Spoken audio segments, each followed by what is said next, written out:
Oye, Fer, ¿y tú quién crees que va a ganar este mundial? Está complicado, ¿no? Porque creo que, bueno, no está complicado. Creo que solo hay como tres selecciones que tal vez sí tienen una posibilidad real. Eh, y ninguna de ellas es la que yo quisiera, la neta. Pero bueno, o sea, yo quisiera que ganara Brasil. No creo que va a ganar Brasil. Creo que va a ganar o Argentina, o Francia, o España. Pero bueno, ¿tú qué opinas? Pues yo quiero que gane España. Yo sí creo que tienen posibilidades de que ganen.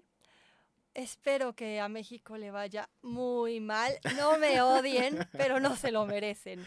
Entonces, Totalmente, totalmente. O sea, ¿sabes? Este mundial me da tanta tristeza porque era el mundial que nosotros podíamos vivir en nuestro país, ¿no? O sea, como en el 70, en el 86, ¿no? Le tocaron a nuestros papás o a nuestros abuelos, lo que sea. Y este mundial no se siente bien, ¿sabes? O sea, no se siente, la vibra está mala, o sea, no sé. O sea, como que no me late. Y mucho de eso es que tenemos una selección ahorita y de nuevo, a mí sí odienme si quieren, una selección que de puro, bueno, no puro, pero mucho desconocido, y no digo, no tienen que ver ellos el problema, realmente es la Federación Mexicana de Fútbol, pero bueno, aquí no estamos metiendo otros temas, ¿no? Pero igual que tú, o sea, sí creo que valdría la pena que pasara algo para ver si realmente repensamos, ¿no? Que se quiere en el fútbol mexicano. Yo pensé que eso iba a pasar en Qatar y no pasó. no, no pasó. Pero bueno, ¿quién te late de España? ¿Cuál es tu jugador favorito ahí? Ay, a mí me gustan los niños. A mí me cae muy bien Nico Williams. Nico. Pero, ¿cómo dijiste? ¿Los niños? ¿Cómo que Sí, los los niños? niños. ¿Cómo que los niños? Los chiquitos. Ah, ok. Los niños. O- Para mí son unos niños. ah, ok. ¿Y qué tal Lamine? ¿Lamine? ¿Yamal? Ay, Lamin se está perdiendo. Estamos perdiendo a Lamin. ¿Sabes qué? El otro día vi que aparentemente como ha crecido literal, o sea, como que ha crecido de estatura, como que ha perdido un poco de agilidad, o sea, y dije, qué raro, o sea, que está tan joven que todavía no se terminó de desarrollar de cierta forma, ¿no? No sé. Pero, ¿cuál es tu predicción de la final? Quieres que gane España, pero ¿cuál va a ser la final? Mm, Pues es que no he visto cómo quedarían las llaves. Entonces no sé si se pueda dar. Ujú. Pero a mí me gustaría una final España-Argentina o España-Uruguay. España-Uruguay, ok, Sí, esa está bastante inspirada. ¿Tú crees que Uruguay tiene para llegar?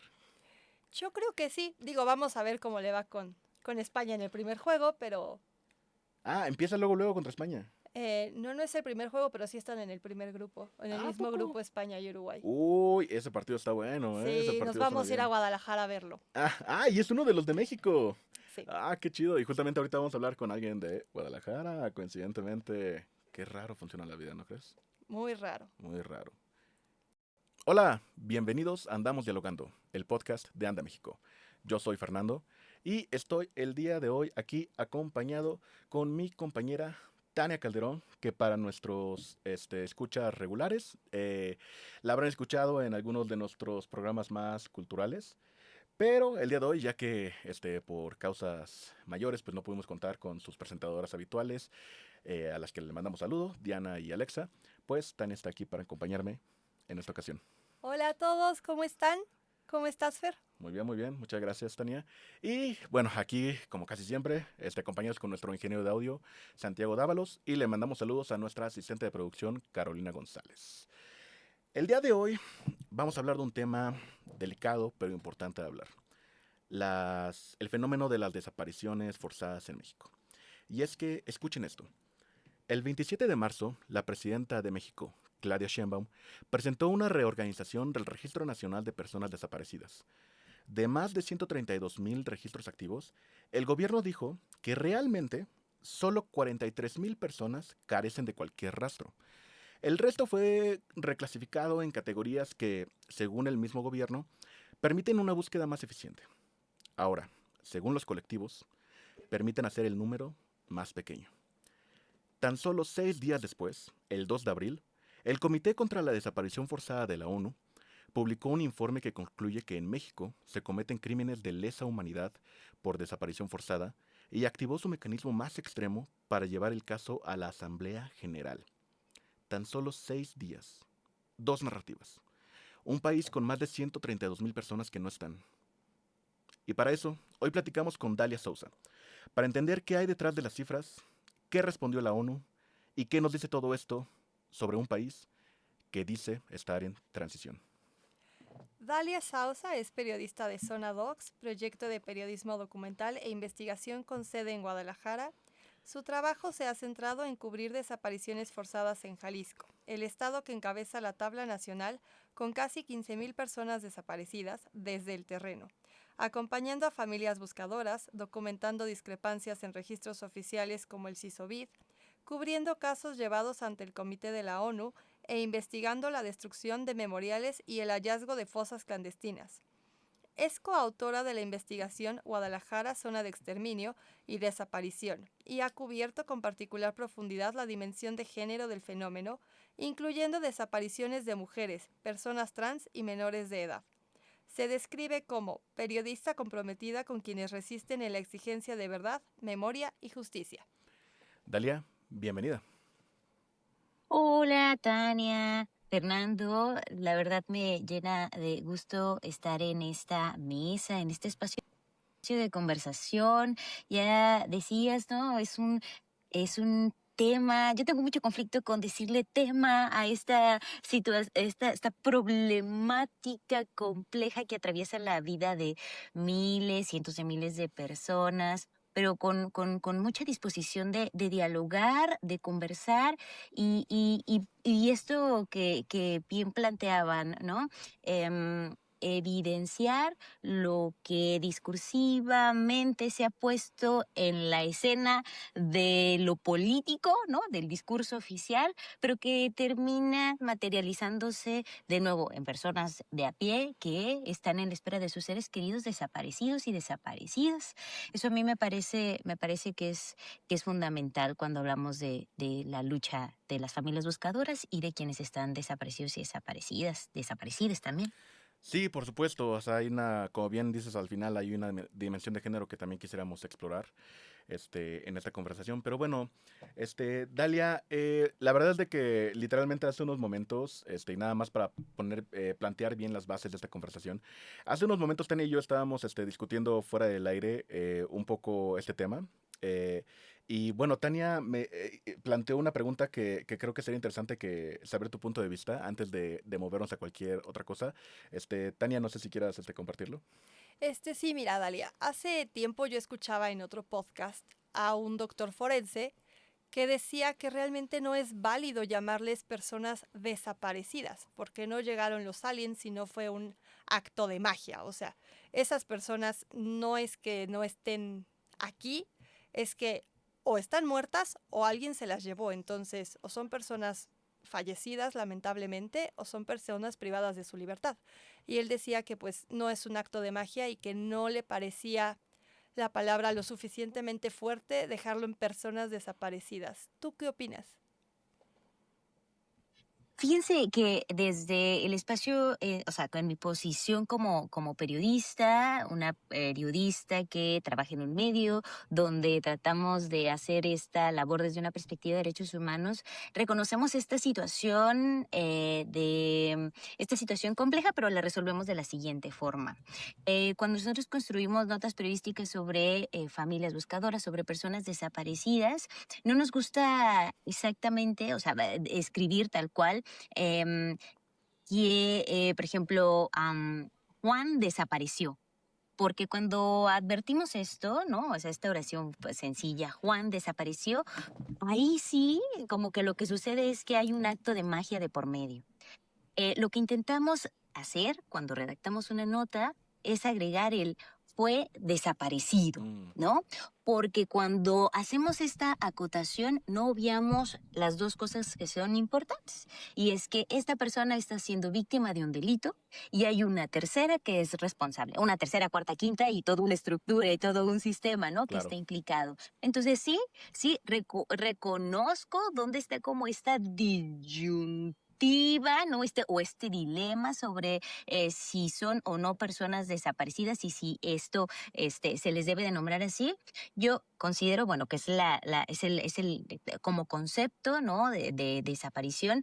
Hay un teórico, ¿no? De las desapariciones forzadas, el buen Gatti, ¿no? Que lo ha trabajado en el sur del continente y bueno, se sostiene sobre este concepto, ¿no? Pero en la práctica, en el diario cotidiano, creo que lo que es importante que hagamos es no obviar la dimensión de la problemática, o sea, más allá del concepto y reconocer que hay un delito y hay un crimen de lesa humanidad de por medio. Y si seguimos mencionando a las personas desaparecidas solo como desapareció tal, y no le atribuimos, insisto, discursivamente o en el texto, cuando hablamos de ellas, pues a lo mejor ahí sí caeríamos en esto, ¿no? En que pareciera que algo le sucedió, se les llevaron los aliens, son fantasmas, ¿no? Que están por ahí.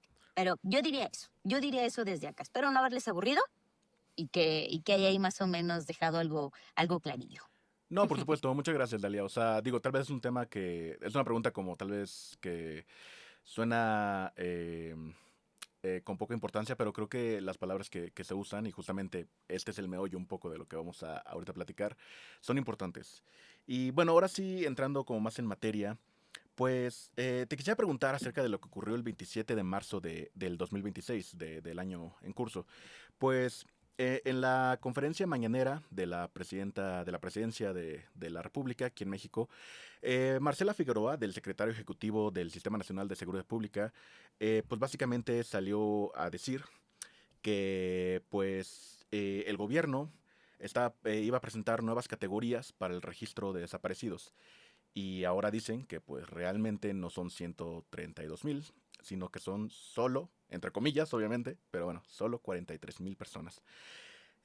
Dalia, ¿qué significa esto? Y digo, tú que has acompañado y has escuchado de familias que han sufrido esto, pues, ¿cómo crees que lo recibieron o cómo sabes que hayan recibido este mensaje? Y bueno, la verdad es que esto es arrollador y yo también quisiera así dejar como una nota al pie de toda nuestra conversación.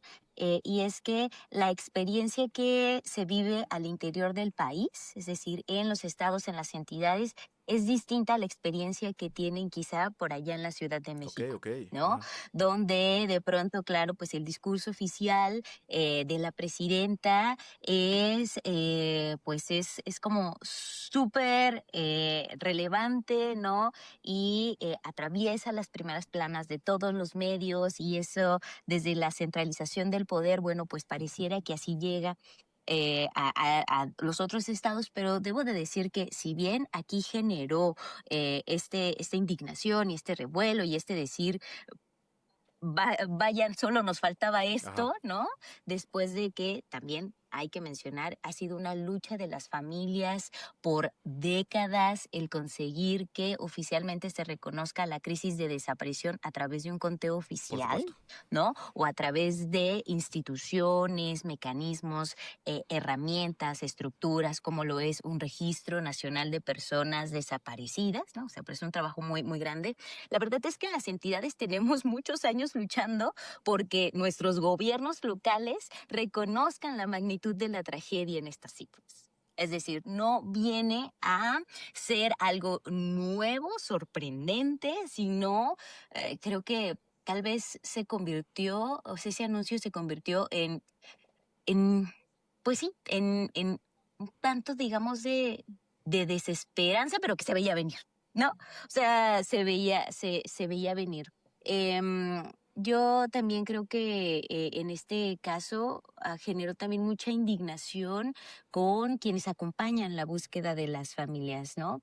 Y me refiero a defensoras, a activistas, a redes de colectivas que dijeron, y, y ahora esto, ¿no? Y ahora esto, estamos, después de tantos años de dejar en manos de las madres buscadoras y de sus acompañantes el encontrar a sus seres queridos desaparecidos y desaparecidas, vienen a decirnos que nunca hicieron bien su trabajo, ¿no?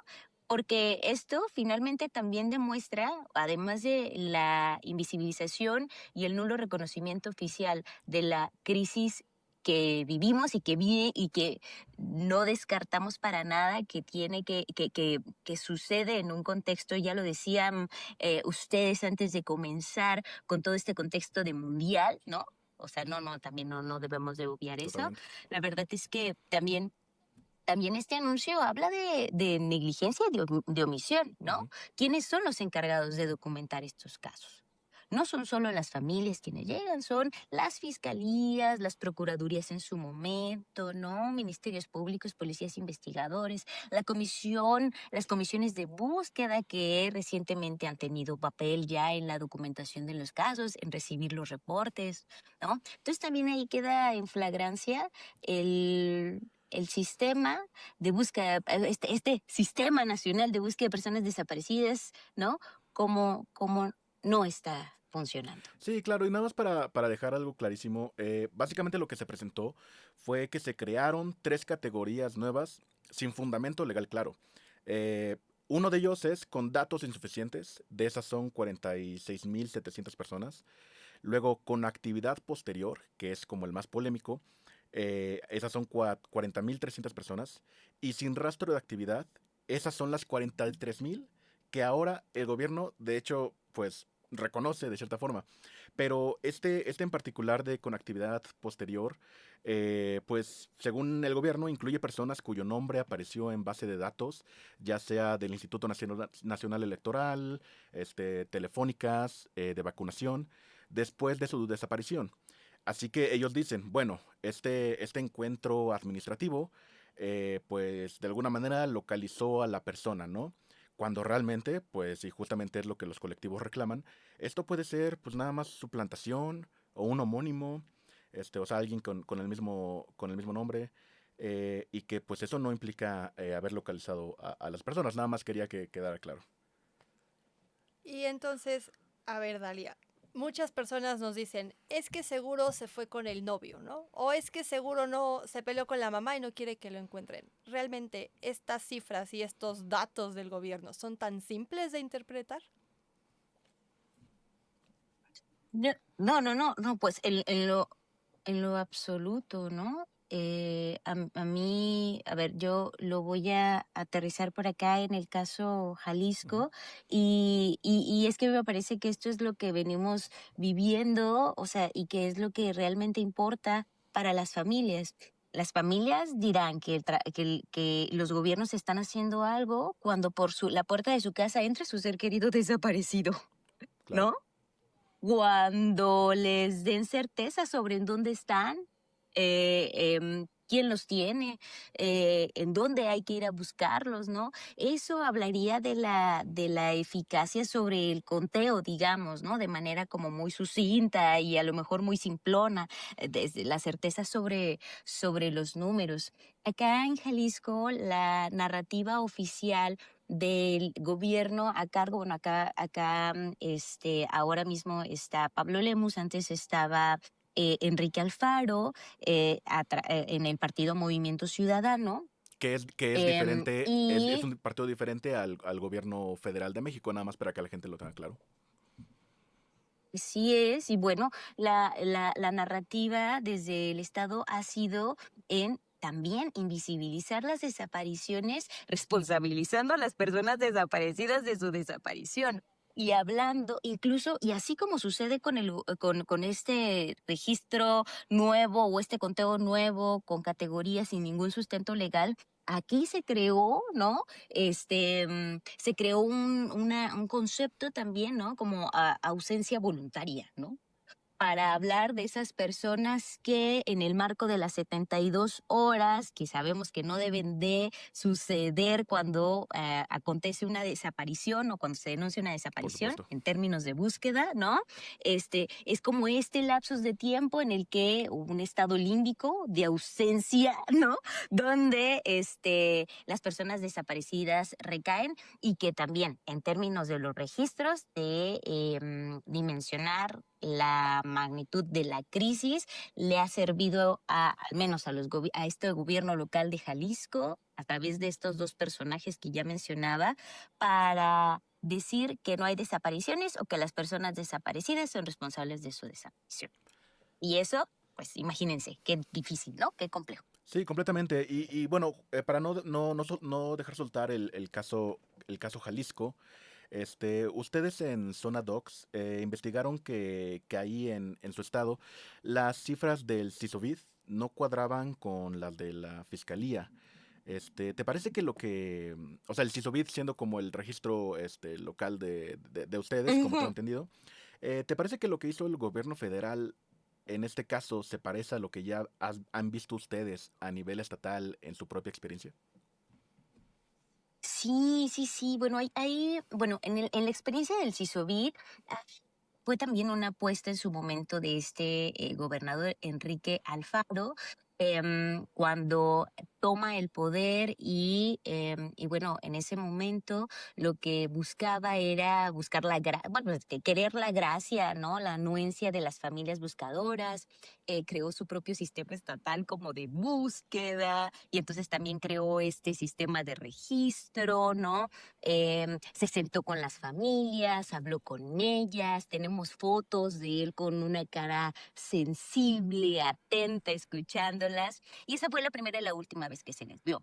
Y el resultado de este sistema de registro y lo mismo de este sistema de búsqueda fue un control total de los datos, de la información que nos podía servir para entender qué era lo que estaba pasando con las personas desaparecidas y lo más importante, dónde estaban todas ellas. Entonces, claro, teníamos un registro que además de que era dispar, contaba a su manera, no podíamos, por ejemplo, acceder a él para tener algún mínimo enfoque diferenciado, ¿no? Si acaso podríamos saber cuántas mujeres, cuántos hombres y mucho de la narrativa de la presentación de los datos hasta el día de hoy ya con este gobernador fuera, creo que hasta anda, justo con todo este contexto futbolístico, ¿no? Justamente, sí, sí, sí. Que como que subyace, está intentando convertirse en entrenador o director técnico, una cosa así. Bueno, ya con este sujeto fuera, pero y ahora con el otro nuevo que está, que es Pablo Lemos, con el otro gobernador, pues,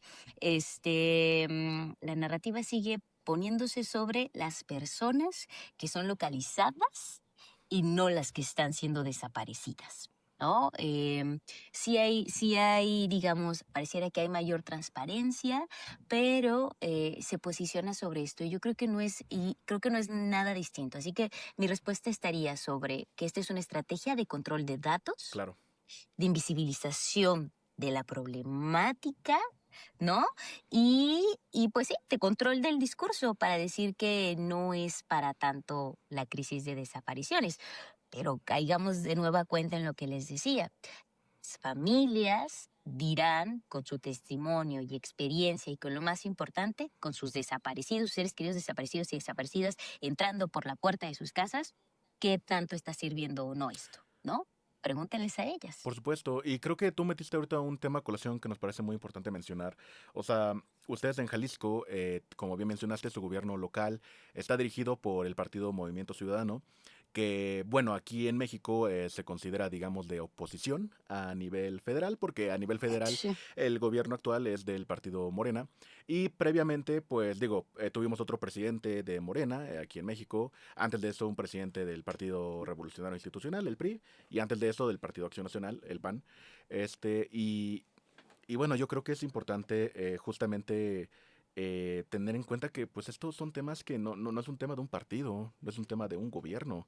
En algún punto Ujú. tenemos que empezar a reconocer que es un problema casi estructural de gobernanza Estructural. que realmente ningún gobierno o partido ha sabido manejar bien, ¿no? ¿Tú qué opinas, Tan?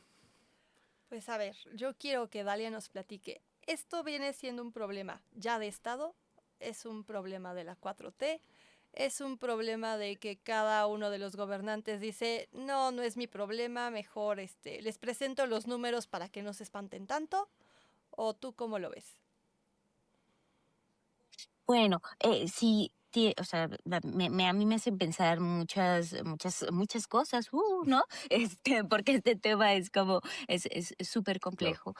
Lo que hay que decir sí o sí es que gracias al trabajo de las familias se consiguió que existiera esta estructura importante que es el Sistema Nacional de Búsqueda. Se trabajó mucho se pulió mucho, hubo mesas de trabajo regionales desde hace muchos años, hubo un reclamo colectivo del Frente de Familias en cada uno de los estados reclamándose en las familias, ¿no? Para que pudieran existir estas estructuras, ¿no? Y para que existiera un sistema más o menos funcional dentro del gobierno, donde las familias les dijeron, esto se tiene que hacer, esto no se tiene que hacer, esto se tiene que hacer así, ¿no?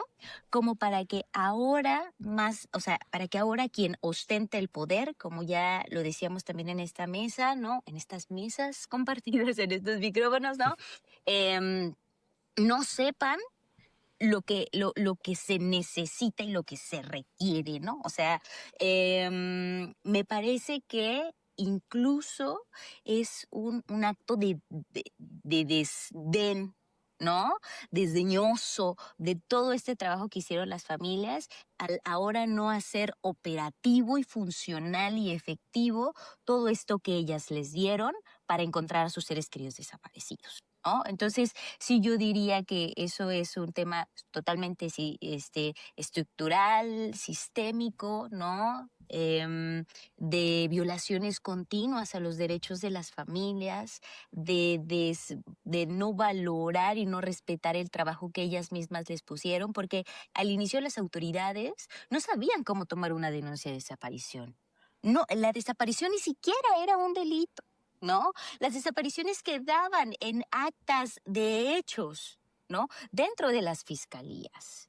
Y no puede ser que es que es durísimo, pero son, o sea, al menos del inicio de la guerra contra el narcotráfico son 20 años, ¿no? Exacto. Y y pensando en todas las desapariciones de larga data, ¿no? Incluso detrás de ese inicio de la guerra contra el narcotráfico, que sigamos o que sigan con este nivel con estas falencias tan graves y tan grandes, como de verdad. Entonces, claro que sí, incluso no dudaría en pensar, ¿no? Y en afirmar que esto es intencional.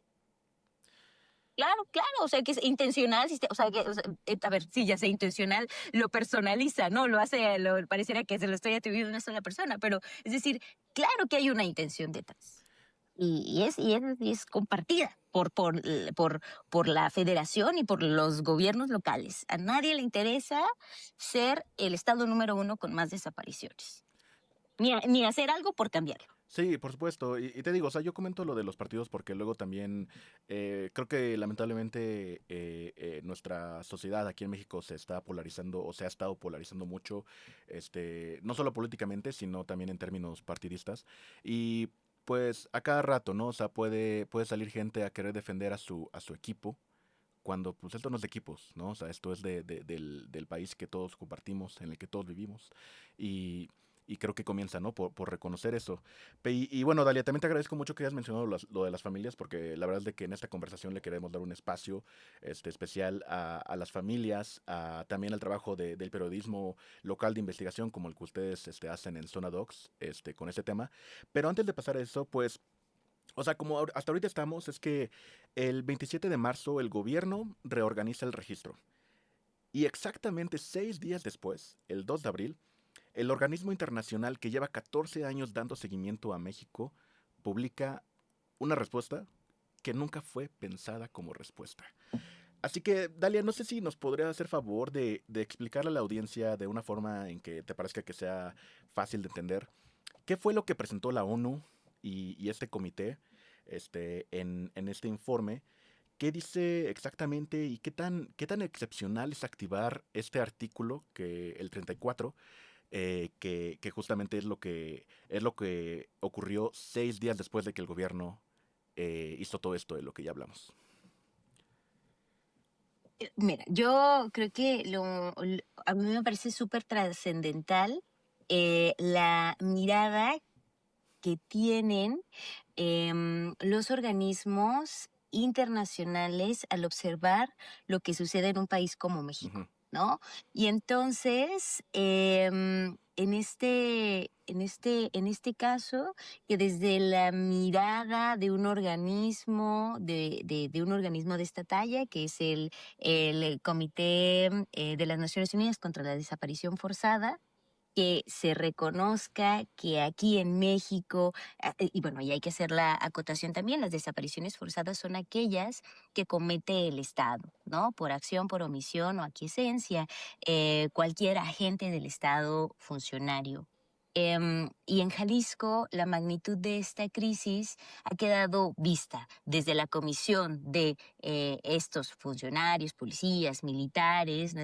Desde las fuerzas de seguridad hasta las instituciones, en la participación flagrante de desapariciones hasta por su omisión, ¿no? Ujú. Dentro del ejercicio de buscar, reconociendo que al Estado le toca llevar a cabo esta búsqueda de las personas desaparecidas y traerlas de vuelta. Entonces, que en el contexto de este anuncio oficial sobre el registro, ahora venga el Comité SET y haga este trabajo de observancia y haga este señalamiento de que en México se comete este tipo de desapariciones, ¿no? Y que existe un rechazo flagrante a la postura, pues imagínense qué contradicción tan grande ante la mirada internacional. De nuevo, en un contexto que está en el aire, ¿no? Como el amor, que Sí, es el mundial, por supuesto, sí. ¿no? Ujú. Dalia, tú cubriste un caso que llegó directamente a este mismo comité, que es el de Kenia y Carla en Zapopan. Cuéntanos qué pasó y qué nos dice la ONU sobre esto y cómo responde México cuando la ONU se pronuncia.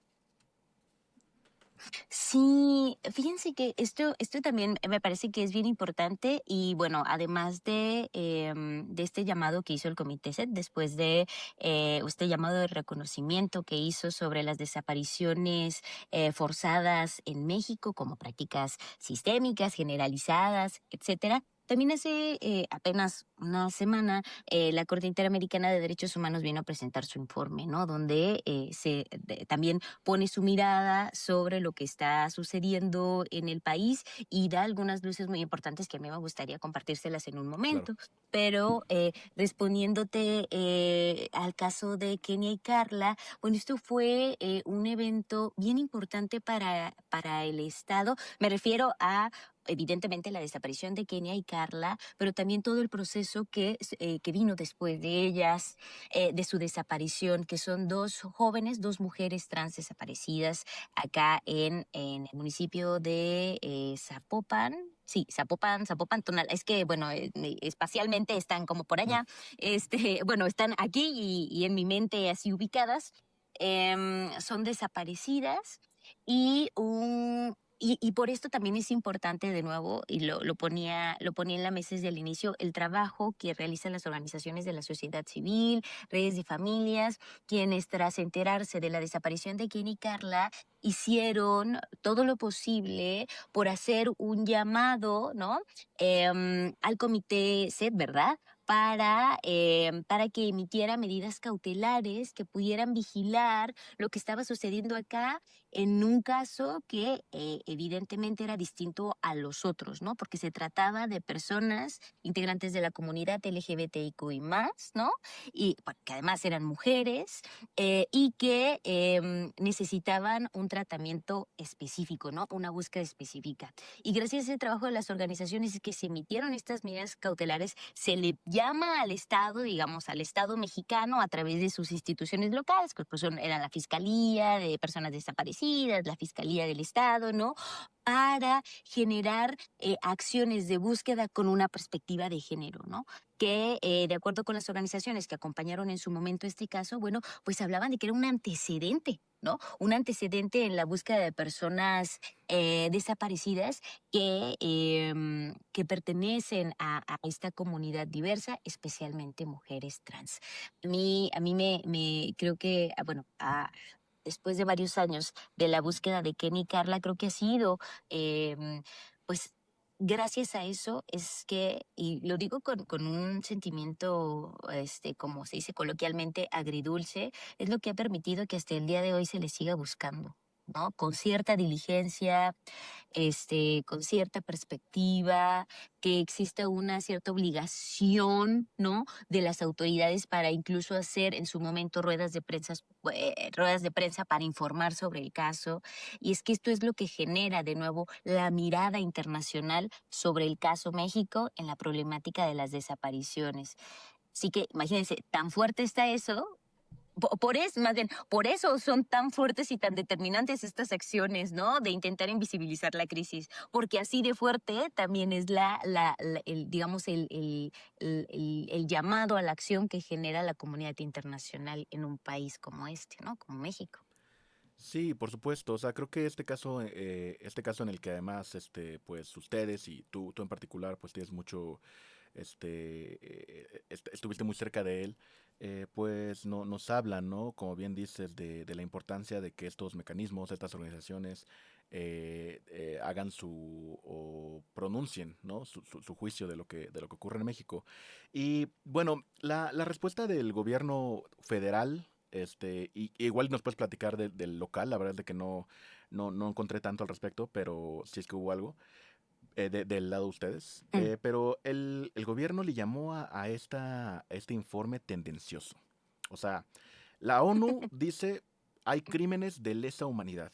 Que para dejar claro, o sea, y creo que esto es algo que mucha gente tal vez no entiende, no quiere entender, ¿no? O sea, es ignorancia o involuntaria o voluntaria. Pero es importante decir que cuando la ONU dice que hay crímenes de lesa humanidad, no significa, y hace rato lo dijiste muy bien, Dalia, y si lo digo incorrectamente, por favor corrígeme, pero hace rato bien lo dijiste de cierta manera, o sea, este juicio de decir que hay crímenes de lesa humanidad, con esto no están diciendo que el gobierno federal mexicano está desapareciendo a personas activamente, o sea, no es de que o bueno, eso no es exactamente lo que la ONU parece que quiso decir con este informe. Lo que sí quieren decir, y lo que aquí es importante mencionar, es que, y lo aclaró el presidente del CED, o sea, dijo directamente respecto a lo que compartió la presidenta Sheinbaum, que el derecho internacional no exige que los crímenes de lesa humanidad se produzcan a escala nacional o sean orquestados en las más altas esferas del gobierno. Y claramente señalaron que el gobierno está confundiendo el concepto y reconocer que estos crímenes no implican catalogar a México como un estado fallido. Así que eso es importante de tener en cuenta y dejar claro. Pero, pues bueno, habiendo dicho todo esto, Dalia, ¿quién, quién te parece que tiene razón? ¿O te parece que están hablando de cosas distintas? No, Fernando, pues es que yo, a ver, yo seguramente, soy la persona más, ay, no sé cómo, no sé cómo mencionarlo, pero, a ver, tenemos a los 43 normalistas desaparecidos hasta el día de hoy, ¿no? Eh, Ya desde hace más de 10 claro. años, además hay que decirlo. Ajá, sí, sí, sí. Em, claro que hay un crimen de Estado y claro que hay un Estado fallido, pero entiendo la diplomacia que debe de mantenerse desde Mm, afuera, ¿no? Y entiendo, por supuesto, por la magnitud de esto, la postura del gobierno, de los gobiernos federal y locales, ¿no? O del Estado mexicano, ¿no? Estado con I ajá. mayúscula. Este, mm, yo sí considero que la magnitud de la crisis de desapariciones es muy, muy grave y que basta con que un funcionario público de una secretaría en un municipio de un estado del país haya cometido, se haya tomado la libertad de decidir desaparecer a una persona para que esto tenga ese nivel de Por gravedad. supuesto. Y el tema con esto es, o sea, y ese reconocimiento, pero y les voy a decir, y en el caso de México ni siquiera es así de mínimo, esto está maximizado, ¿no? O sea, yo estoy llevándolo a los niveles más simples posibles para explicar y decir que bastaría con uno para que la comunidad internacional nos voltee a ver, ¿no? Esto no es posible, porque Bueno, incluso los propios colectivos de familias hacen las comparativas sobre países como México versus Irán, donde hay una guerra, pero no hay una guerra, ¿no? En México Sí, se supone que claro. no hay una guerra, ¿no? Pero en Irán sí, pero México tiene un montón de llamados y órdenes de organismos internacionales para decirles, oigan, está pasando esto, ¿no? O sea, es decir, es complejo.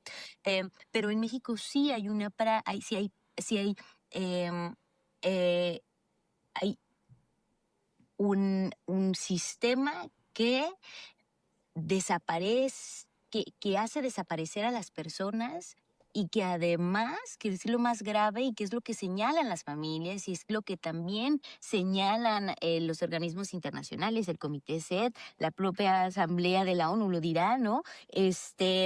Pero es que hay el tema es que mm, no hay justicia, hay impunidad en los casos, hay participación del propio Estado que debería de garantizar la justicia y el regreso de las personas desaparecidas. Imagínense qué tan difícil hace, o sea, todo esto, qué tan complejo es que, bueno, es tan complejo más bien, es tan complejo que hace que las personas desaparecidas no estén aquí, ¿no? O sea, eh, es decir, la magnitud de las desapariciones forzadas en México por acción, omisión, aquiescencia, ¿no? Era lo que mencionaba por acá, ya sea que el funcionario se las lleve o no decida no buscarlos, o en su defecto voy a también, si me permiten contar algo que está pasando hace apenas del día de hoy que estamos Ah, aquí wow. Sí, conversando, claro.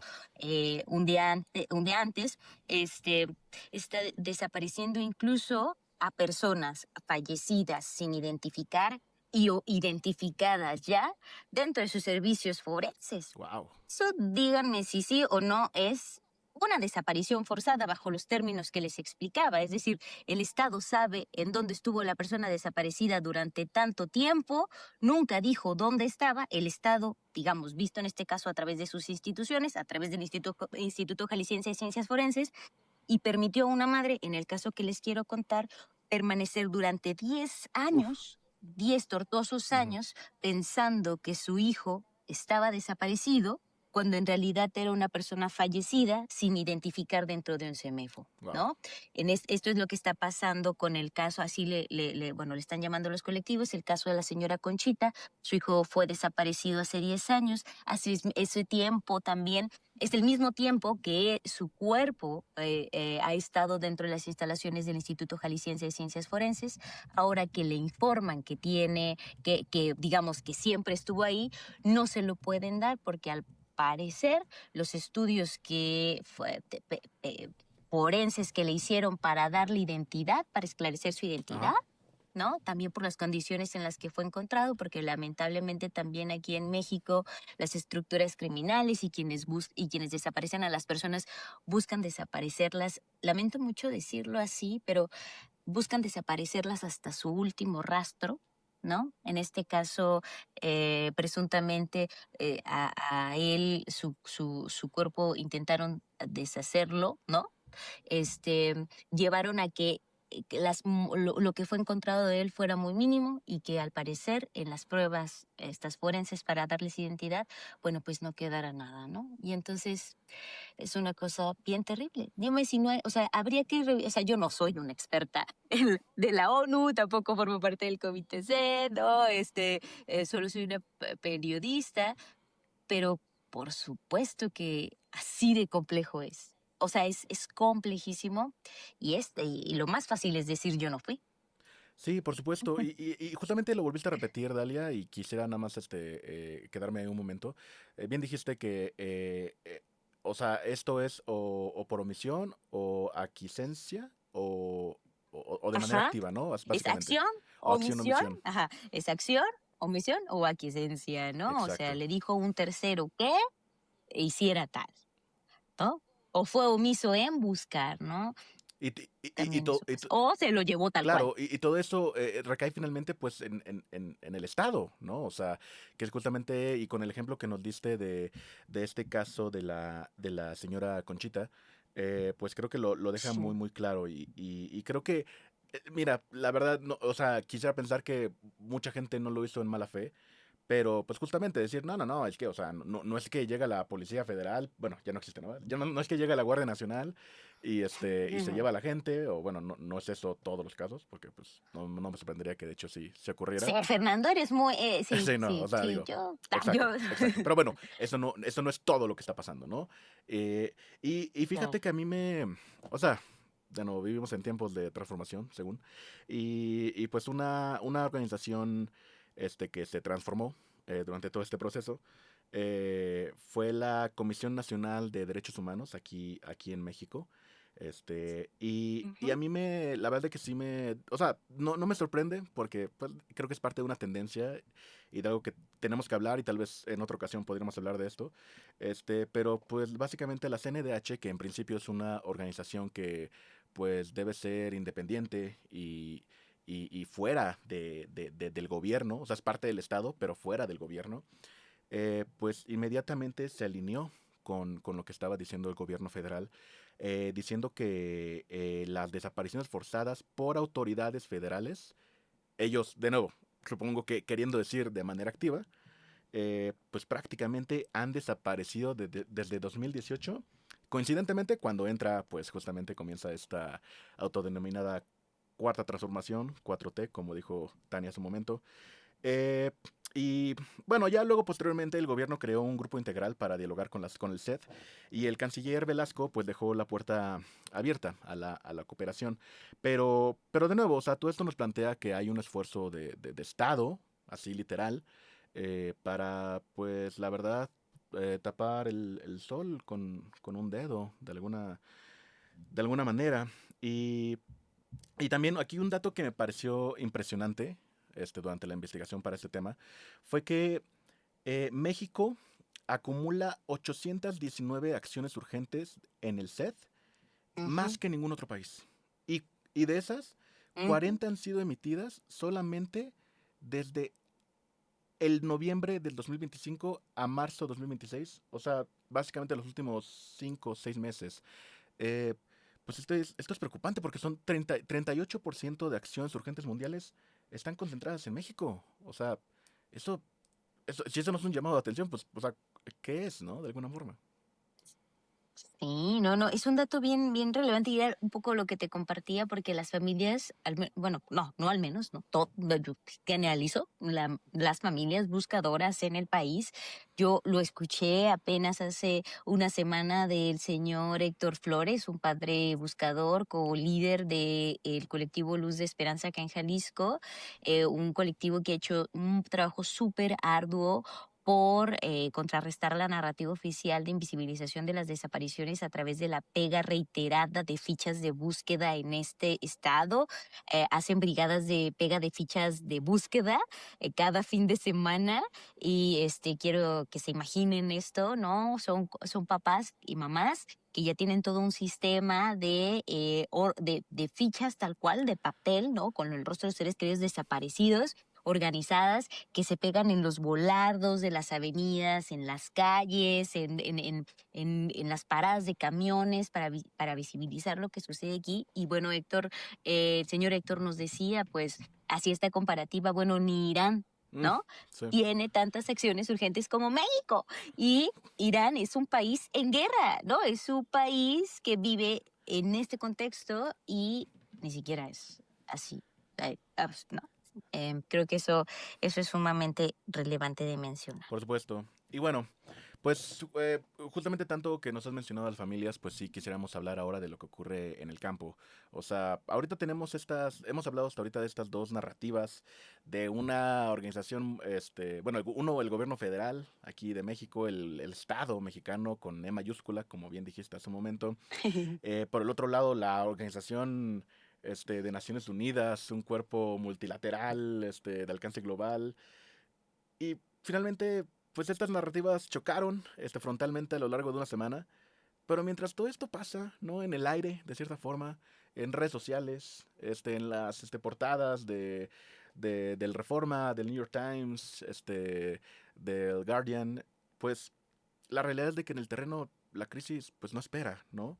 Así que pero nos gustaría bajar de lo institucional a lo que pues realmente sigue ocurriendo ahora mismo. O sea, nos hiciste, nos mencionaste ahorita el caso de la señora Conchita. Pues, o sea, como esos hay, me imagino que hay todavía bastantes y probablemente hay unos que están pasando ahorita mismo o el día de hoy, ¿no? O sea, así que, pues, mientras todo esto ocurre, Dalia, tú cómo ves? ¿Qué está pasando en el terreno? ¿Tú qué has estado viendo? Este, y digo, Jalisco, como lo mencionó Tania al principio del episodio, pues Jalisco es el estado donde más, que encabeza la tabla nacional de desapariciones forzadas. Así que, pues, o sea, creemos de que probablemente ustedes en Zona Docs, pues tienen mucha experiencia de primera mano. Y, y bueno, pues, ¿ustedes qué están viendo desde su lado? Sí. Fíjense que y solo voy a hacer una acotación muy rápida sobre todo, rápido, muy rápido, No hay porque problema. quiero decirles que por dos, con el tema de la Comisión Nacional de Derechos Humanos, aquí tenemos la Comisión Estatal de Derechos Humanos Claro. y en lugar de ser un organismo de defensa de derechos de las personas, es un organismo aliado de los funcionarios públicos y del gobierno local. Es súper lamentable cómo ha dejado no es que antes lo hiciera, ¿no? Pero lo hacía un poco más con la llegada ahora de su nueva presidenta, la presidenta de la Comisión Estatal de Derechos Humanos Jalisco, ha quedado totalmente abandonada la defensa de los derechos humanos de las personas aquí en Jalisco, y eso quiero decirles que está pasando. O sea, yo no sé, o sí sé, ¿no? Pero al menos lo que significa esto es que se nos está desprotegiendo incluso desde esos organismos que fueron creados para eso, para proteger estas violaciones a derechos humanos cometidas por las instituciones. Bueno, cuando deciden alinearse con el poder. Bueno, eso es como lo que quería mencionarles en este por dos. No, no, y creo que es Em, importante que lo menciones, Dalia, porque creo que lo que estamos identificando o lo que queremos de alguna manera comunicar con todo este programa, de cierta forma, es que este es un patrón que trasciende sexenios, trasciende administraciones, trasciende partidos, trasciende de niveles de gobierno, ¿no? Hablamos del gobierno, nosotros nos enfocamos, como bien dijiste, pues aquí desde Ciudad de México, pues mucho en lo federal, ¿no? O sea, pues lo federal lo sentimos local, ¿no? De alguna forma, supongo. Eh, Mientras que pues la historia también continúa, ¿no? A nivel local, como bien mencionas. Y creo que es importante dejarlo claro. Sí, muchísimas gracias por esto. Y bueno, pues yo les quiero compartir mucho, ¿no? Mucho, un poco de manera sucinta, relacionar pues esto que les mencionaba sobre el informe de la Comisión Interamericana de Derechos Humanos, ¿no? En este contexto de las desapariciones. Y bueno, algo que me parece que deja muy claro este informe es algo que no habíamos visto antes, pero que emana de la preocupación o sea, de la preocupación por una realidad existente. Y algo que hace este informe es el reconocimiento, digamos, ya tácito del derecho a buscar. El derecho a buscar y que exista, y que hay este reconocimiento del derecho a buscar, por supuesto que da un aliento, ¿no? Es un aire de esperanzador, digamos, pero también responde y como, a ver, es que no sé por qué, o sea, el derecho a buscar habla de también del reconocimiento a una problemática, ¿no? Que es la existencia de personas desaparecidas. Si se tiene derecho a buscar es porque se busca a alguien. Y entonces, lo que también deja ver es la urgencia y la necesidad de proteger a quien busca. Y algo que se está viviendo en este país y en este estado de Jalisco es la persecución que están viviendo las familias buscadoras, el acecho por parte no solo del Estado a través de sus múltiples formas de represión, ¿no? Así diciéndolo tal cual, sin muchos rodeos, y también con las estructuras del crimen organizado. Muestra las dos mujeres buscadoras, madre e hija, que fueron asesinadas en el marco del 10 de mayo, ¿no? Y me parece además que es este asesinato, ¿no? De mujeres buscadoras ya en su derecho, ¿no? De buscar y su derecho también como a hacer, bueno, con el reconocimiento de su papel como defensoras, pone también ahí de manifiesto este mensaje aleccionador, ¿no? Hacia el colectivo de familias que buscan, de parte de quienes quieren que dejen de buscar. Así que un poco como relacionando todo, que se reconozca este derecho a buscar, deja claro este escenario de desaparición de personas, pero también de familias que están cumpliendo con un deber que no les toca, ¿no? Que le toca a un Estado que ha olvidado cumplirlo, pero además que esta desprotección que está viviendo el Estado al asumir su responsabilidad las está dejando en esta situación tan terrible como vivir perseguidas o tener el riesgo de que también se les arrebate la vida. Y eso es algo que se está viviendo en el país y se multiplica en los estados, ¿no? Antes decíamos que solo en el norte, ¿no? O que solo en el sur, ¿no? Y bueno, pues la verdad es que el reconocimiento de la violencia hacia las mujeres buscadoras como defensoras de derechos, como quienes reemplazan, insisto, la responsabilidad del Estado está existiendo y aquí lo vivimos. En Jalisco no tenemos tanto tiempo con los colectivos de búsqueda en campo. Es decir, personas que salen a buscar a sus seres queridos desaparecidos en campo abierto, ¿no? En las fosas, digamos. Hemos de tener 5 o 6 años, muy, muy poco, a diferencia de los estados del norte, ¿no? En Coahuila, en Nuevo León, ¿no? Chihuahua, sí. Ajá, exacto, Chihuahua. Tenemos poco tiempo y aquí hay unas lógicas distintas. Aquí las personas desaparecidas, que luego son, en los casos que así sucede, que son localizadas sin vida en fosas clandestinas, sucede no en parajes abiertos, como de pronto se ven en otros espacios, en otros estados. Aquí las personas suelen buscar y ser localizadas en fosas al interior de casas que también están o han sido abandonadas por un Estado, ¿no? Que es un poco como lo que compartíamos en este trabajo de Guadalajara, zona de exterminio, ¿no? Como los patrones de desaparición y localización de personas y que también pensando en lo local estamos viviendo. Y es que hay zonas de la periferia que con el abandono del Estado en todos sus sentidos han vuelto, se han convertido o han convertido, digamos, esos territorios pues en tierra de nadie y en un terreno, a ver, fértil, digamos, para que se sigan cometiendo estos delitos y estos crímenes de lesa humanidad, ¿no? Así que, pues eso es un poco, un mucho de lo que se está viviendo Ujú, en este estado y que yo diría que pues se multiplique lamentablemente en el país. claro. Y bueno, con esto me quiero ligar un poco con esto que nos habías dicho de la ley de buscar o el derecho a buscar.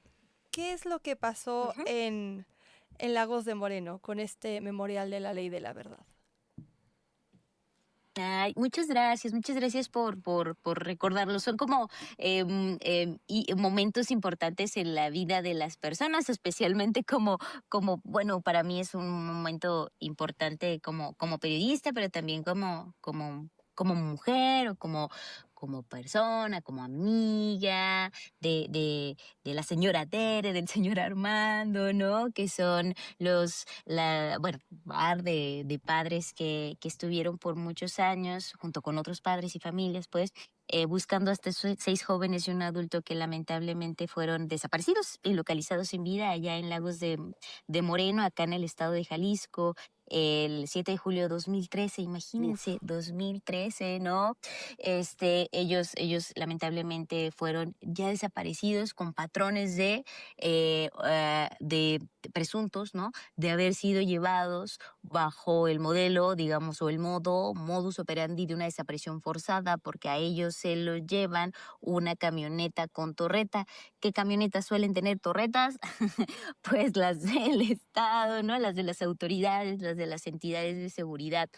Pero bueno, lamentablemente ellos fueron desaparecidos y después localizados en vida justo en este espacio em, que mencionas y que antes se llamaba la Ley del Monte, mucho como la canción, la Ley del Monte, y que fue renombrado la Ley de la Verdad luego de un proceso bien importante de exigencia de justicia.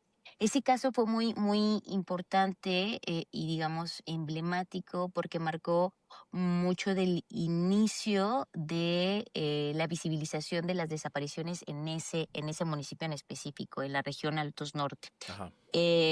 A partir de ahí, por supuesto que le siguió la articulación de las familias, pero también digamos, como la aparición, ¿no?, de casos de desaparición dentro de esta ciudad. Y también dejó ver el desconocimiento y la nada empatía ni sensibilidad que tenía el gobierno de aquel entonces, de Jalisco, y que estaba a cargo de Aristóteles Sandoval, el finado Aristóteles Sandoval, quien en una especie de logro gubernamental, cuando localizan a estos jóvenes, 6 jóvenes y un adulto, decide ponerlos en urnas que tenían el logo del gobierno del estado. No inventes, es en serio. O sea, le puso el logo del Esto es gobierno.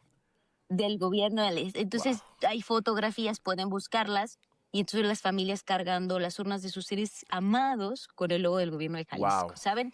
Entonces, imagínense, lejano 2013, y se volvió a ver muchas veces. Entonces, como que ha sido un caso muy importante, muy trascendental, y lo que significa este gran memorial, digamos, este mural memorial de la Ley de la Verdad, pues también habla de toda esta lucha y esta exigencia de justicia, porque también estos jóvenes desaparecidos fueron criminalizados por el presidente municipal, ¿no? A mí me parece que esto es muy importante, muy significativo. Ahora mismo el mural está atravesando por un proceso digamos, de destrucción, demolición, intencional y no, por el paso del tiempo, pero también por quienes tienen interés de que se olvide. Eso es como lo último que hemos reportado, y que es bien doloroso porque apenas hace unos años se volvió a repetir la historia, más o menos bajo los mismos patrones. 5 jóvenes fueron desaparecidos nuevamente en Lagos de Moreno y siguen siendo buscados hasta el día de hoy.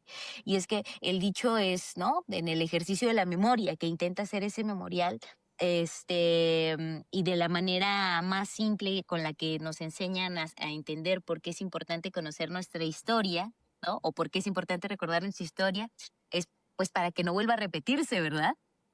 Y esto lo seguimos viendo ahí. Así que, bueno, pues hay un poco, faltarán más cosas que contar, pero diría eso que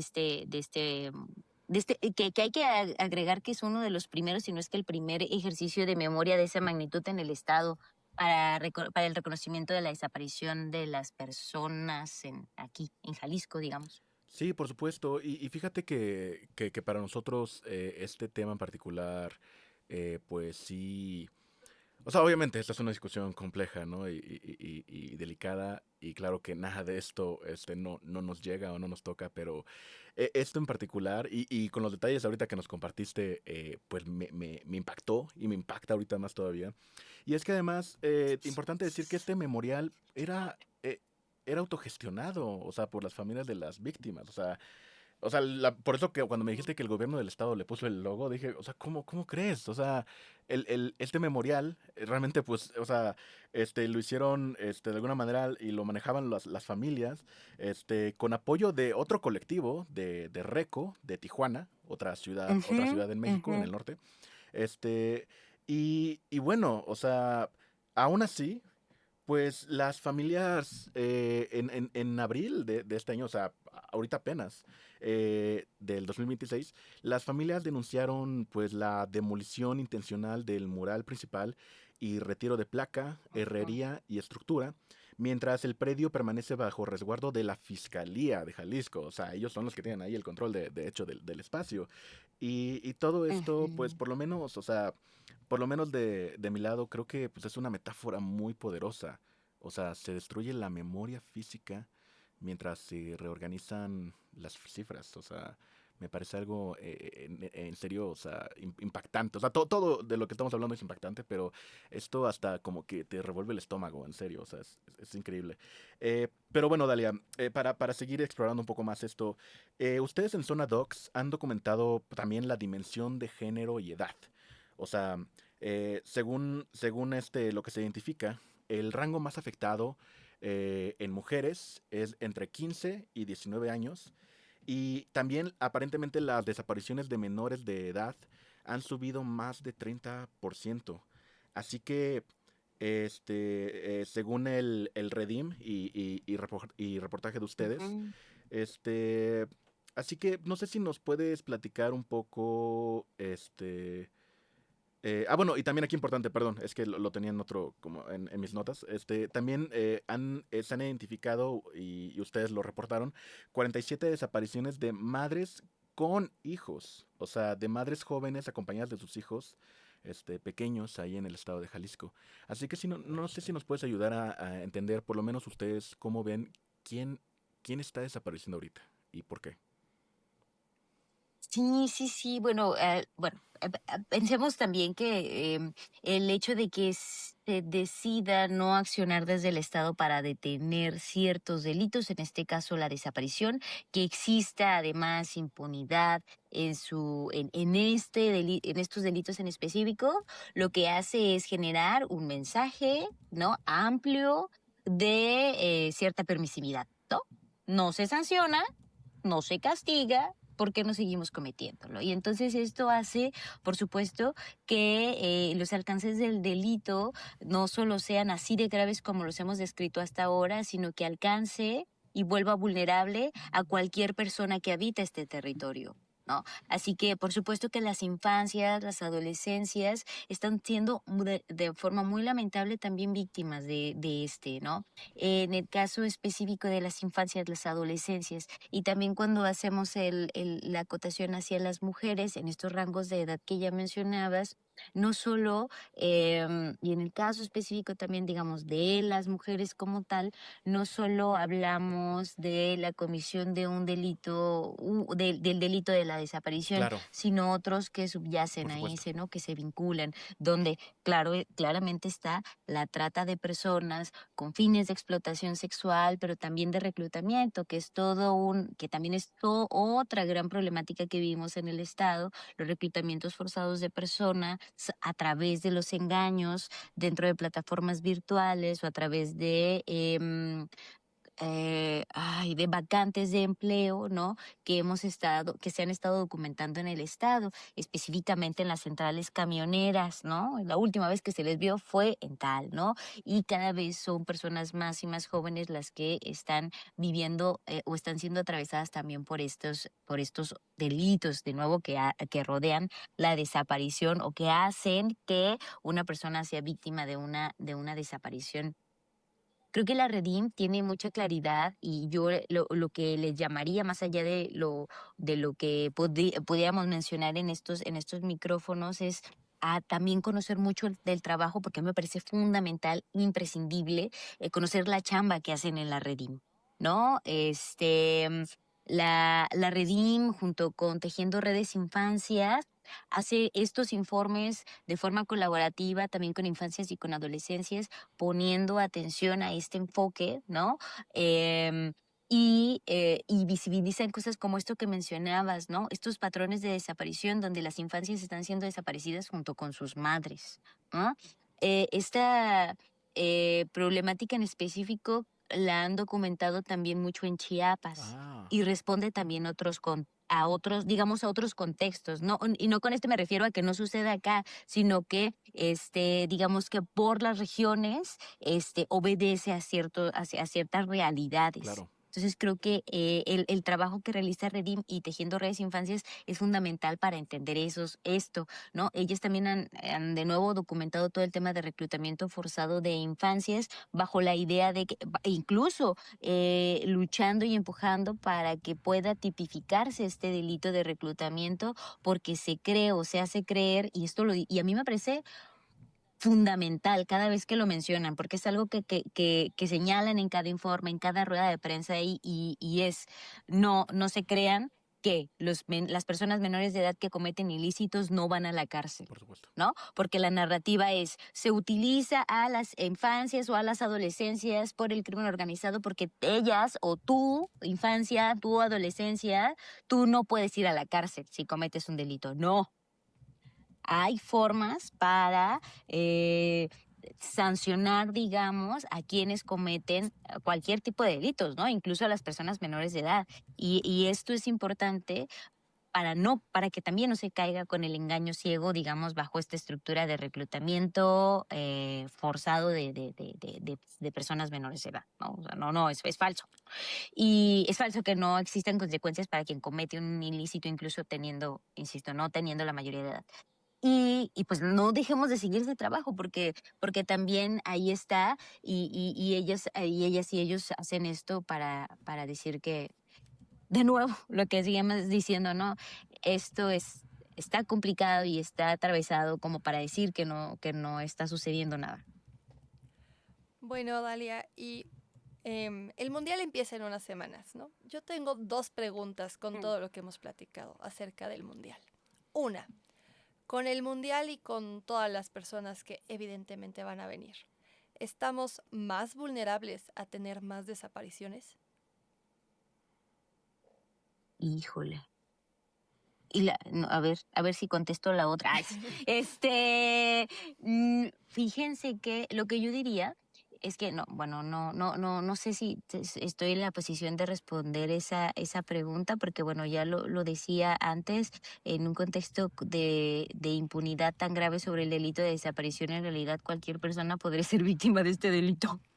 Eso es lamentable. Pero lo que sí puedo decir es que con el Mundial, las familias han entendido que, de nuevo, la mirada internacional de las personas extranjeras que lleguen ha generado 2 cosas. Una son las posturas, las acciones, los discursos que buscan invisibilizar una crisis que no puedes, que simplemente no lo van a lograr, ¿no? Que no puede ocultarse.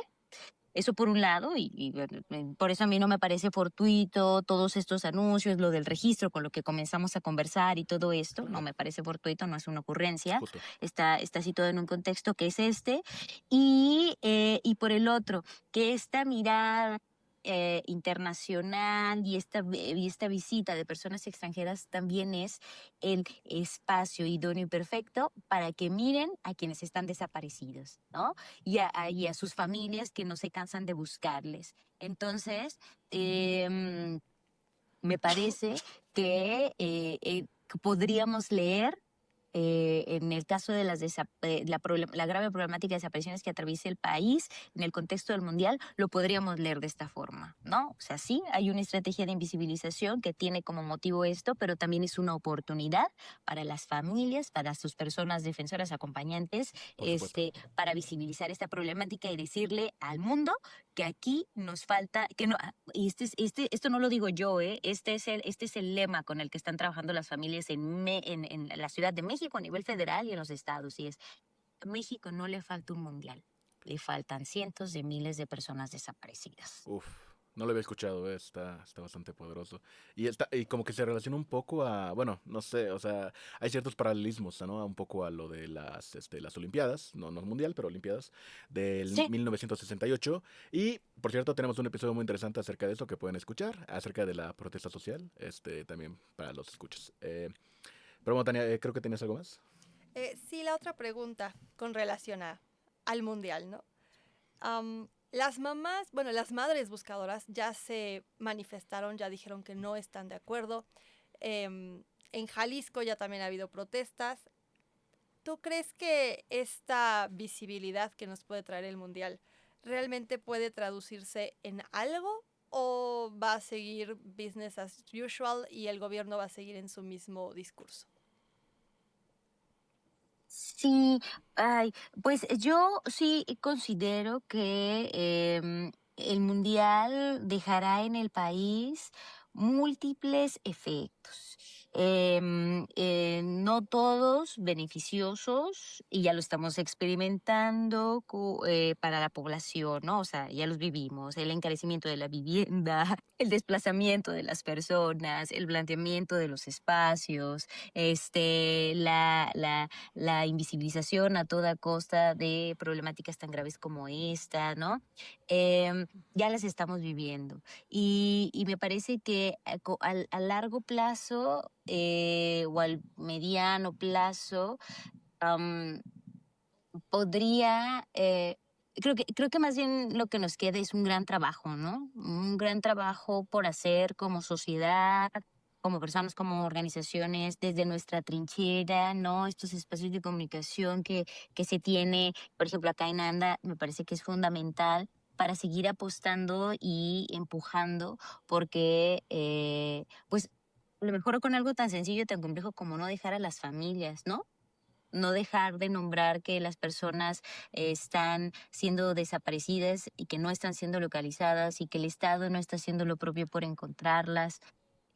Así que yo creo que entre que si cambia algo o no cambia algo después del Mundial, seguimos teniendo mucho trabajo que hacer como sociedad, porque los temas que arrastramos son muy graves, incluso en toda América Latina, y con la avanzada de la derecha, ultraderecha, por toda Latinoamérica también hay muchos temas que nos preocupan y que nos siguen ocupando, ¿no? Creo que yo, no sé si estoy respondiendo o no, o estoy yéndome por la... Es que están bien buenas esas preguntas y no sé, y no sé mucho, pero les diría eso, y nos diría eso como quienes estamos aquí, como quienes estamos también como oyentes. Creo que nos quedamos con... O sea, no... Lo más importante de las reivindicaciones de derechos, de las luchas de exigencia de justicia, no es solo reclamar, claro, reclamemos al Estado todo lo que le toca hacer, pero lo más importante es que busquemos respuestas y accionemos también desde los márgenes del Estado. Ay, suena horrible, suena, a ver, pues si ustedes quieren imaginárselo muy horrible, suena así de que, ay, ¿cómo que los márgenes del Estado, no? Claro. Desde los sótanos del poder. No, me refiero a que podamos también generar estrategias que no vengan dentro de sus estructuras, ¿no? Y con eso generar transformaciones, las transformaciones que necesitamos, ¿no? Exactamente, creo que lo dijiste con las palabras que son, Dalia, y quiero, o sea, no quiero que se nos pierda eso, nada más quiero aportar algo último a lo que, un poco hacia los cuestionamientos de Tan, o dar un poquito más de contexto importante, y es que, o sea, este año y el año pasado han habido hallazgos de restos óseos a kilómetros de las sedes mundialistas. Ahí en el estado de Jalisco, Ujú. pues estuvo el caso tan emblemático del rancho Izaguirre, donde la exploración activa con fosas sépticas pues encontraron restos humanos a profundidades de hasta 3 metros, según lo que han reportado los colectivos. Y acá en Ciudad de México se encontraron 219 restos óseos en la región de Tláhuac, Chalco, de nuevo, localizado por colectivos. Entendamos aquí el patrón, ¿no? O sea, de quién está haciendo el trabajo y la tarea, ¿no? De encontrar esto. Ujú. Eh, Localizado por colectivos entre el 7 y el 10 de abril de este año. O sea, ¿qué tiene? A ver, tiene 5 semanas esto, o sea, y esta región, o sea, donde se encontraron estos restos óseos en Ciudad de México, está en los límites entre Ciudad de México y el Estado de México, a solo unos pocos kilómetros del Estadio Azteca, lugar donde en unas 2, 3 semanas se juega el partido inaugural de México contra Sudáfrica.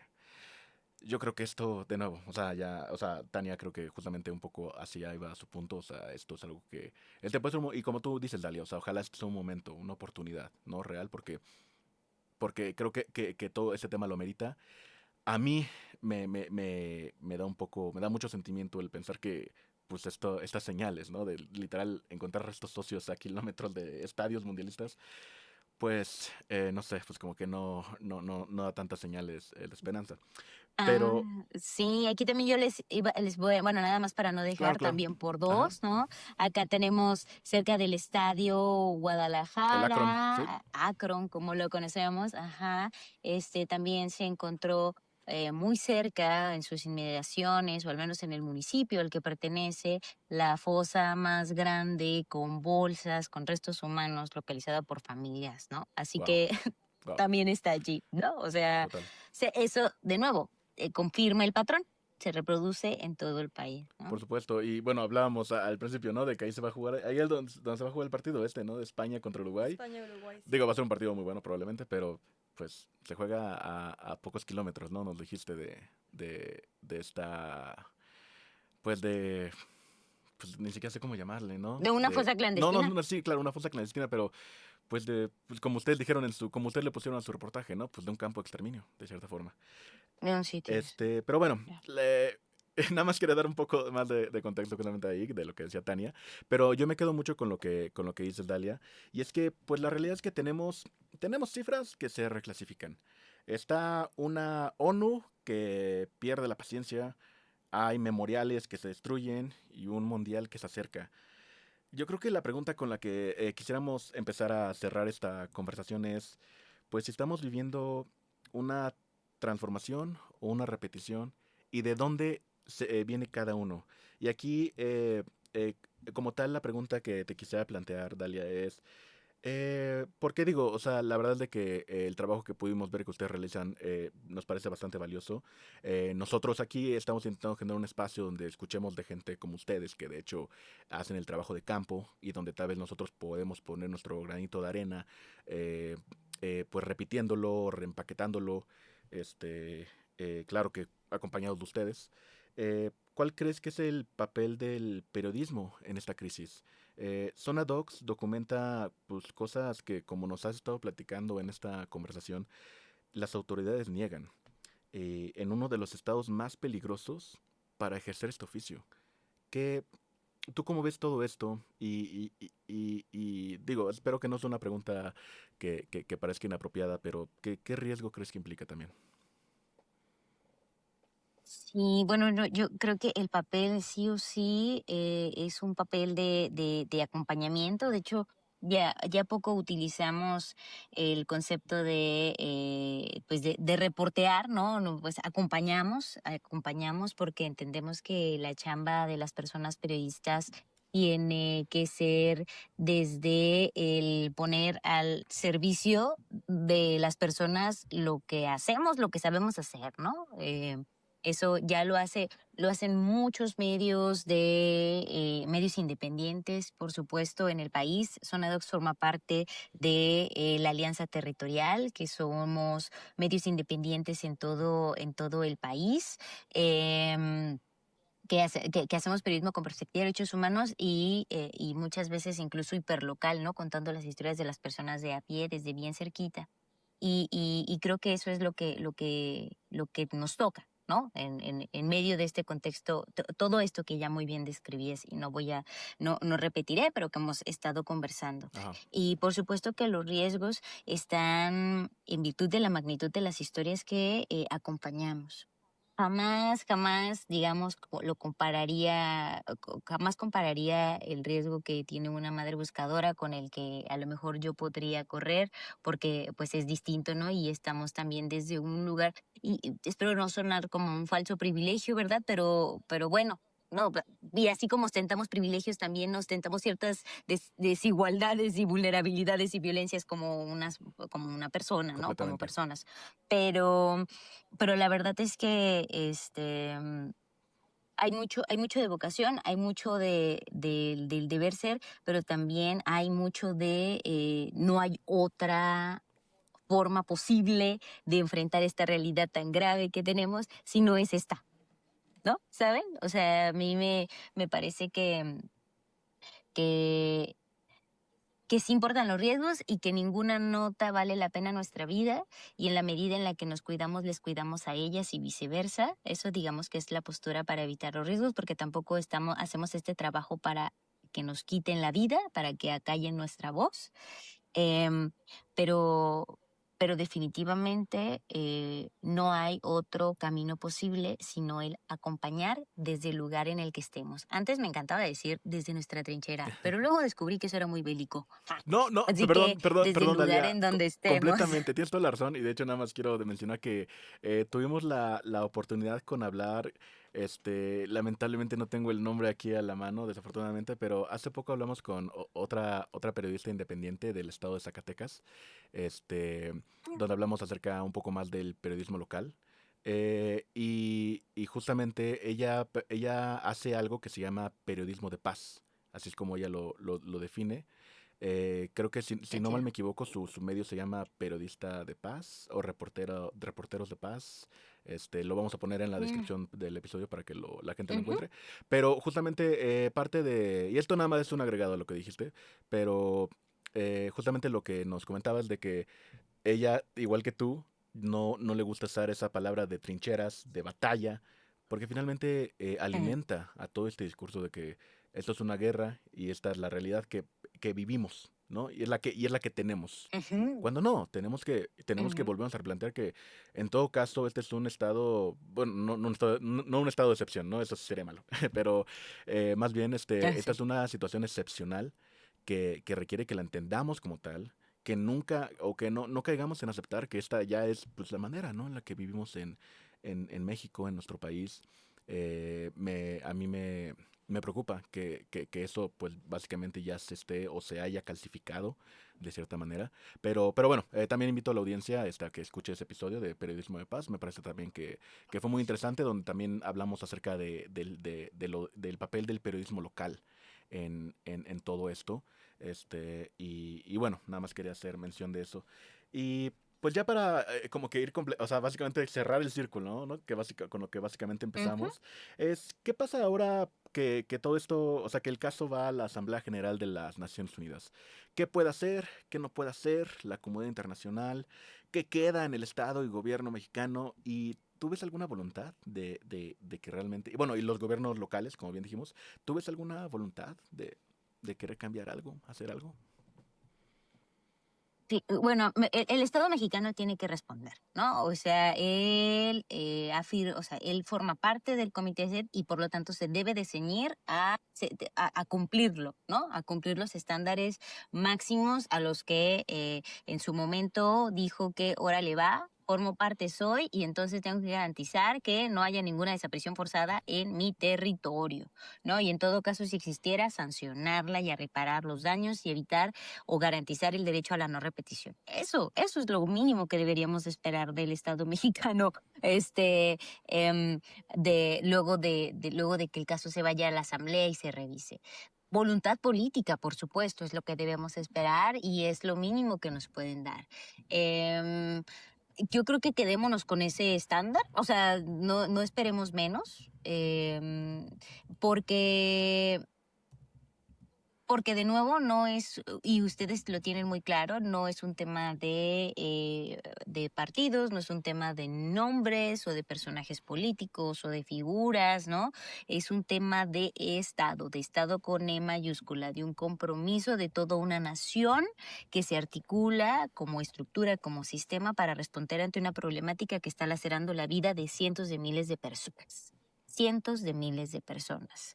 Em, que muy lamentablemente no se suman a cada instante más. También lo mencionabas tú, Fernando, hace un momento. Entonces, yo diría eso. Esperemos la respuesta más alta, la voluntad política más idónea, el respeto máximo a los derechos humanos y no una simulación.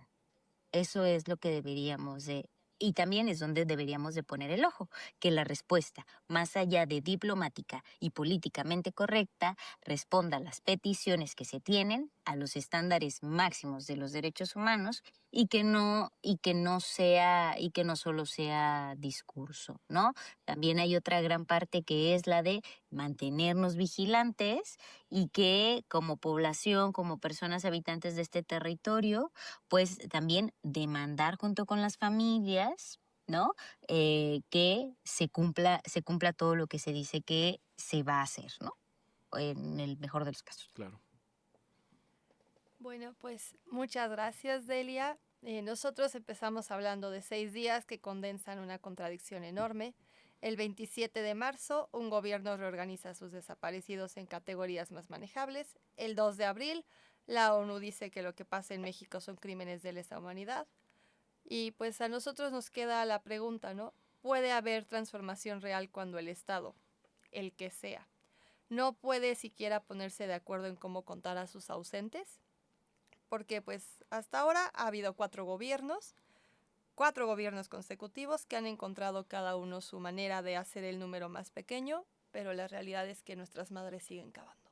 Completamente. Y bueno, ahora sí que ahora sí para ya ir cerrando la conversación, Dalia, ¿con qué te gustaría que se quedara la audiencia el día de hoy? Sí, yo creo que esto tenemos que volvernos, la indiferencia ya no es lo de hoy.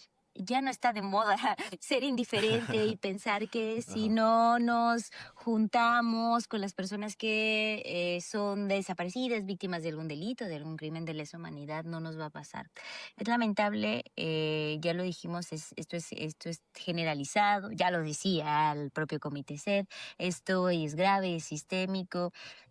Por lo tanto, no debemos de esperar a que nos suceda a nosotros para hacer algo, ¿no? Para solidarizarnos con las familias, para estar allí también siendo otras voces de exigencia, de demanda, vigilantes, ¿no? De que se cumpla esa voluntad política o no. Creo que eso sería lo más, lo que me gustaría que nos lleváramos, ¿no? Creo que eso es fundamental. Y eso, agradecerles también a ustedes mucho. Hacen un gran trabajo. Si ustedes no hicieran tan bien su trabajo, no hubiéramos llegado hasta este punto de la conversación. Así que lo agradezco mucho, la generosidad de su tiempo y su disposición para escuchar y construir este diálogo. no, pues muchas gracias por tu participación, Dalia. Realmente es una cosa que apreciamos mucho. Y finalmente, ¿dónde te puede encontrar la audiencia a ti, a Zona Docs? ¿Qué trabajo andan haciendo?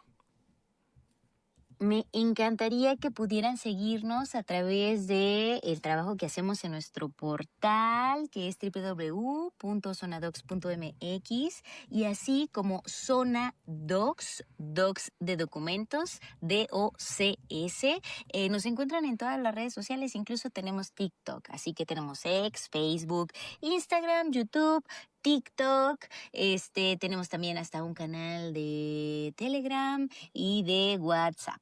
Así que ahí les podemos estar compartiendo todos nuestros contenidos y chequen el trabajo que hacemos, porque además somos una redacción súper, súper joven, donde las personas que escriben o las plumas que escriben vienen de personas, en su mayoría mujeres, personas no binarias, que están haciendo y compartiendo mucho de lo que piensan y de cómo las cosas también pueden ser distintas en este país.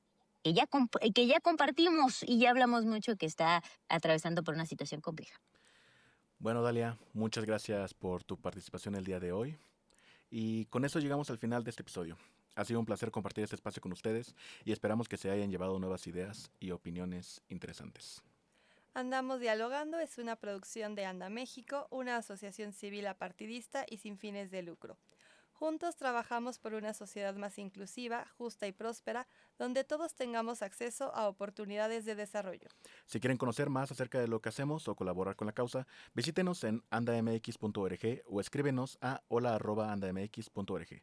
También los invitamos a seguirnos en nuestras redes sociales como AndaMX en Facebook y LinkedIn o como anda-mx en Instagram y TikTok. Muchas gracias por escucharnos. Nos vemos en el próximo episodio. Hasta luego. Bye.